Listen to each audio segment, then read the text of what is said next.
and our grandchildren. You mean by putting the responsibility on our grandchildren? We're going to help this generation of people who want to live now and have it now? Give me now, buy me now, so our grandchildren should pay for it? No, you're wrong. Smaller differences in service of a greater purpose. That's the test facing the United States of America in this winter of our hardship. Wait a minute. The greater good for the greatest number sounds like Karl Marx a little bit in there. Stay true to that purpose in the weeks and months ahead. After a day of speaking with and listening to the fundamentally decent men and women who call this nation home. Oh, yeah, right. You listen to the savage nation. We're not decent. 10 million of us should be put in concentration camps. And that's what I intend to promote in the weeks and days ahead. Name one fiscal conservative who you listen to. You would not even permit a vote on no contractor money for illegal aliens. Earlier today in Indiana, you said something striking. You said that this nation could end up in a crisis without action that we would be unable to reverse. Can you talk about what you know or what you're hearing that would lead you to say that our recession might be permanent when others in our history have not? And do you think that you risk losing some credibility or even talking down the economy by using dire language like that? Good for you, Jennifer Loven of the AP. God bless her. What I've said is what others... She has more you-know-what than the men sitting there, the empty suits. Across the political spectrum, which is that if you delay acting on an economy of this severity, then you potentially create a negative spiral that becomes much more difficult for us. And if you spend too much, you potentially do damage as well, correct? Potentially? They did not. So it's an experiment now for the professor.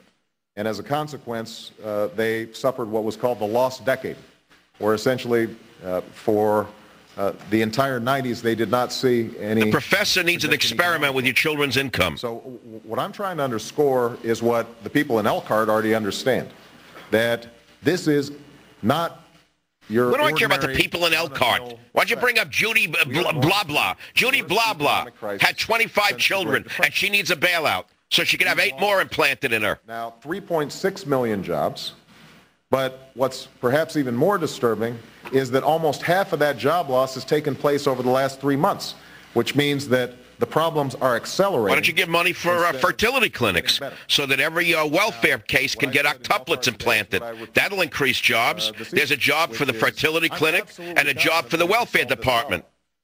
But it's going to require us to take some significant, important steps. Step number 1, we have to pass an economic recovery and reinvestment plan. It does not have to be $1 trillion. Start with $100 billion this year. Let's see how well you do with it. In the Senate. See, I don't understand. Why not start with $100 billion? That's an awful lot of money. See how you do with it. We'll come back next year for another $100 billion. Why do you need $1 trillion this year? There have been criticisms from a bunch of different directions about this bill. So let me just address a few of them. Some of the criticisms really are with the basic idea that government should intervene at all in this moment of crisis. We need government, okay? Start with $100 billion, not $1 trillion. Move on. Next question. You made your point, Professor. Interfering in the marketplace. And in fact, there are several who suggested that FDR was wrong to intervene back in the New Deal. They're fighting battles that I thought were resolved a pretty long time ago. Most economists, almost unanimously, recognize that even if philosophically you're wary of government intervening and in the most economy. Psychiatrists at Harvard recommend Ritalin for children who don't have hyperactivity. What does that mean, most economists? Yeah, most psychiatrists at Harvard work for the drug company and peddle pills to children. What does that mean? Paring back their investment. They start laying off workers. Workers start pulling back in terms of spending. That when you have that situation, that yes, they pull back in terms of spending. They save money. That's right. They save their money, like I did and my father did. We stand to lose about $1 trillion worth of demand. So those vermin on Wall Street don't live like pigs. And what that means is you've put the vermin on Wall Street in jail, my friend, and you'll get some popularity. The figure that put Chris Cox in a docket. Arrest the SEC today, and you'll get some salesmanship going here. Number that I plucked out of a hat. That was Republican and Democratic, conservative and liberal economists that I spoke to, who indicated that given the magnitude of the crisis and the fact that it's happening worldwide, it's important for us to have a bill of sufficient size and scope. Why? We can. Why? Why should we entrust you with $1 trillion? Take $100 billion, please. Show us you can spend $100 billion wisely from the bank called the American taxpayer. Then maybe we'll give you another $100 billion. You're telling us strong armor? Give us $1 trillion or it'll all die?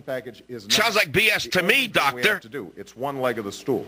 We are still going to have to make sure. One leg of a stool? You ought to say it's stool and leave out the word leg. The credit market's flowing again because leave out the word one leg, and I'll know what you're selling here. It's not one leg of a stool. It's stool itself. Announcing some very clear and specific plans for how we are going to start loosening up credit once again. And credit so the bums on Wall Street can make their commissions, those criminal SOBs, so they can send their snotty children to private school and keep their houses up and their apartments and their hookers. Clarity in terms of how the I have to pay for the hookers that the guys on Wall Street want. You hear with the bailout money. Dollars that are being provided to banks on them showing some restraint when it comes to executive compensation, not using the money to charter corporate jets when they're not necessary. It means that we focus on housing and how are we going to help homeowners. Yeah, but the Republicans are the ones who said it should focus on housing, not your Democratic cronies. But are seeing their property values decline. The Republicans insist more money go for housing, not your Democratic cronies. Have to take for dealing with the economy.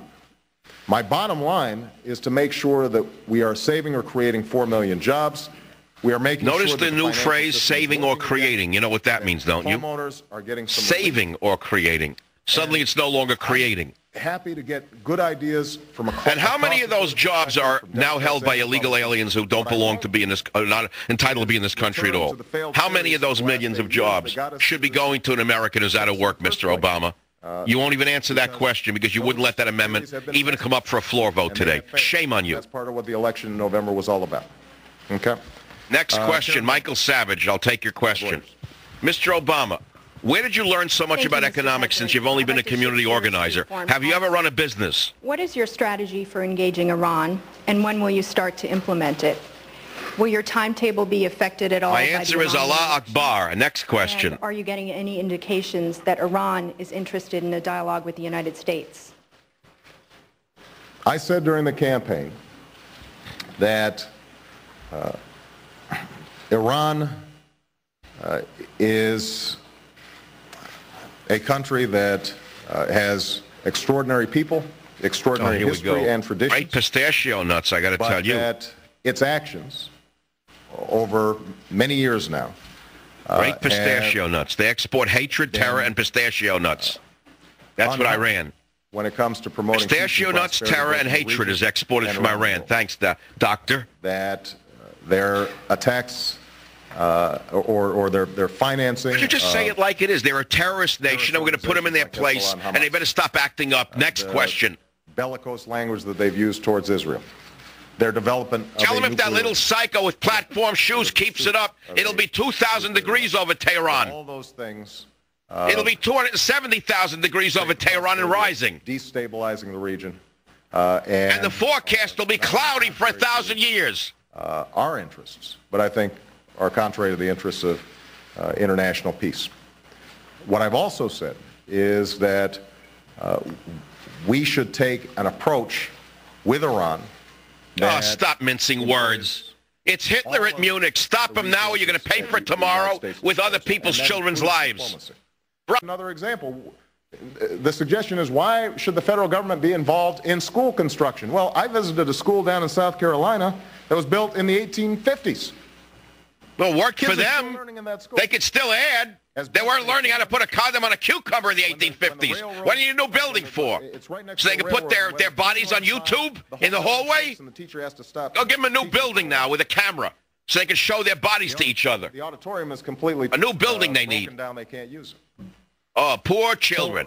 They need a new building. They're in the toilet showing their body parts to each other on YouTube. Teaching our kids the skills they need for the 21st century. The skill. That will enhance our economy. Take a picture of my body and send it to my boyfriend. Maybe you'll love me more. That's the skill they need, so they can become prostitutes in the next century. We can differ on some of the particulars, but again, the question I think the I don't know how much more of this I can take.